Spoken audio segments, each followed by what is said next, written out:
دیوبندی سارا جمعہ عظمت صحابہ پر گزارتے ہیں. عظمت صحابہ نہیں، عظمت معاویہ پہ گزارتے ہیں. صحابہ کا ان کے کیا لینا دینا میرے بھائی. میں اکثر ایک جملہ بولتا ہوں کہ نعرہ یہ لگاتے ہیں خلافت راشدہ حق 4 یار، لگاتے ہیں نا، ان کا سلوگن ہے. اس کے بعد سیاست معاویہ زندہ باد کیوں نعرہ لگاتے ہیں؟ پھر تو آپ یہ کہا کریں کہ سیاست منکرین زکات زندہ باد.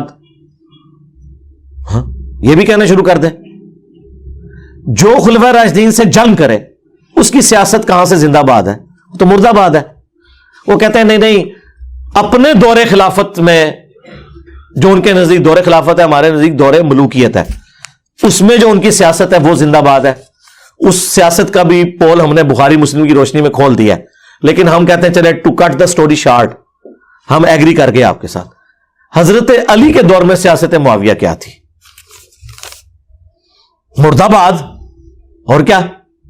یا تو علیکم بسنتی وسنت الخلفاء الراشدین المہدیین لے لیں، یا مخالفین کی لے لیں. اے جی پہلے خلیفہ کے مخالفین مرتد. مرتد کیوں؟ جی حضور کے زمانے میں وہ صحابہ تھے لیکن بعد میں کافر ہو گئے. تو پھر سیدھی طرح بتاؤ نا، صحابی تھے کافر ہو گئے. نہیں ہم وہ صحابی نہیں کہتے انہیں. کیوں؟ حضور نے جب آنکھیں بند کی ہیں آپ نے انہیں مرتد چھوڑا ہے یا صحابی کے طور پہ چھوڑا ہے؟ ایمانداری سے بتائیں. ہاں اسی لیے بخاری مسلم میں ہے، میرے حوض کوثر پہ آئیں گے میں پہچان لوں گا کہ میرے صحابہ ہیں، میں کہوں گا اصحابی اصحابی، تو مجھے بتایا جائے گا یا رسول اللہ آپ کو نہیں پتا، آپ کے بعد یہ دین سے الٹے قدم پھر گئے تھے، انہوں نے دین میں بدعتیں جاری کر دی تھی. تو میں کہوں گا سحقا سحقا لمن غیر بعدی، سحقا سحقا لمن بدل بعدی. ان پہ پھٹکار ہو، ان کو مجھ سے دور کر دو جنہوں نے میرے بعد میرے دین کو بدل دیا. تو حضور کی زندگی میں تو مسلمان تھے، بلکہ سابقون الاولون میں بھی ایسے لوگ ہیں. عبید اللہ جس نے ہجرت حبشہ کی ہوئی ہے، ہجرت مدینہ تو بہت بعد میں آئی،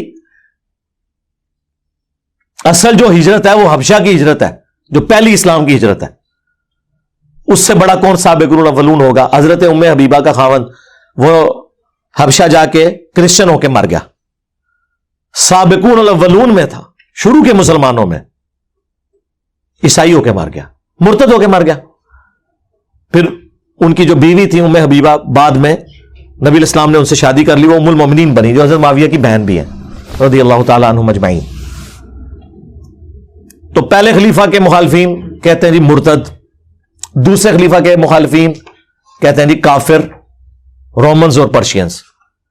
تیسرے خلیفہ کے مخالفین جی بلوائی، خوارج. حالانکہ خارجی وہ نہیں تھے، خوارج کی ٹرم حضرت علی کے دور میں آئی ہے. وہ بلوائی تھے، ان میں کئی صحابہ تھے، کئی سینئر صحابہ تھے، زیادہ تر جونیئر تھے، کچھ تابعین تھے، لیکن نام کیا رکھا ہوا؟ بلوائی.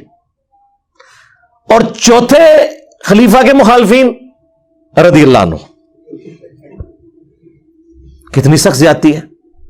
یا کوئی تھوڑا علمی ہوگا تو کہے گا چوتھے خلیفہ کے مخالفین خارجی. سرکار صرف خارجی تو حضرت علی کے مخالفین نہیں تھے، خارجی تو مسلمان حضرت علی کے ساتھی تھے، بڑے لائل ساتھی تھے. حضرت علی کی محبت میں حضرت علی کے خلاف ہو گئے کہ آپ نے معاویہ کے ساتھ صلح کیوں ایکسپٹ کی ہے؟ تحکیم کے ایشو میں. کافر تو نہیں تھے. اصل تو وہ لوگ ہیں جو سب کچھ جانتے ہوئے حضرت علی کے مخالفین ہوئے. آپ کہتے ہیں وہ چھوڑ دیں، یہ باتیں نہیں کرنی چاہیے، تو پھر باتیں ہم ساری ختم کریں. پہلے خلیفہ کے مخالفین، دوسرے، تیسرے، چوتھے، چاروں کے مخالفین کو چھوڑ دیں. آپ پھر ایک کو آپ نے ٹارگٹ کیا ہوا ہے کہ اس کے مخالفین کے ہم نے فضائل بیان کرنے ہیں.